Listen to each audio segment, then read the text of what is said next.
Aan een tijd die ik nooit vergeet. Ik was in Spanje, het was ontzettend heet. De taal die sprak ik niet, het ging me veel te snel.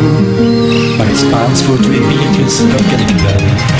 Dos cervezas por favor, dos cervezas por favor, dos cervezas por favor. El que España de sur, dos cervezas por favor.